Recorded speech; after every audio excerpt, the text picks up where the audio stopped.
C'est donc une famille qui comparaissait au tribunal judiciaire d'Évreux ce matin pour trafic de drogue. Début avril, l'affaire avait fait grand bruit dans la petite commune de Tuile-Loison, près d'Elbeuf, dans l'Eure.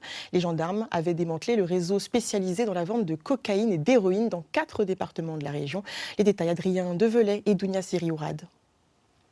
Comment cette famille a atterri devant la justice? C'était la question des juges toute la journée. Sur le banc des accusés, un père, une mère, leur fils et la grand-mère et 4 consommateurs réguliers de stupéfiants. Ce serait vraisemblablement le fils de 20 ans qui était au cœur de ce réseau. Je vous propose d'écouter son avocat à ce sujet. On n'est pas sur un trafic international, on est sur un trafic d'une certaine ampleur, c'est pas non plus tout petit, mais il fait tout seul, il livre, il reçoit la drogue, il la compacte.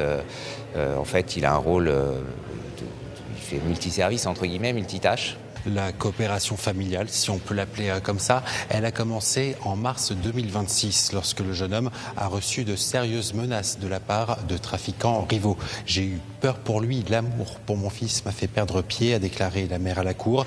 C'est là que ses parents ont décidé de l'aider pour écouler rapidement la marchandise et le retirer du trafic. C'est ce qu'a expliqué leur avocat. Écoutez-le. Quand vous avez un enfant qui fait du trafic de stupéfiants, vous n'êtes pas formé.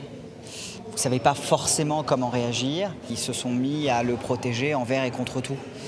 Et ça les a conduits à, d'une certaine façon, sur une assez courte durée, participer au trafic, mais de façon tout à fait ponctuelle et d'appoint. À l'issue de plus de 8 heures d'audience, le parquet a finalement requis 4 ans de prison pour le fils et 15 mois de bracelet électronique pour les 2 parents. Pour la grand-mère, le ministère public a demandé 2 ans avec sursis.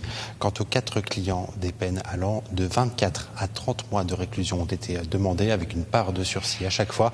Les juges devraient rendre leur décision dans la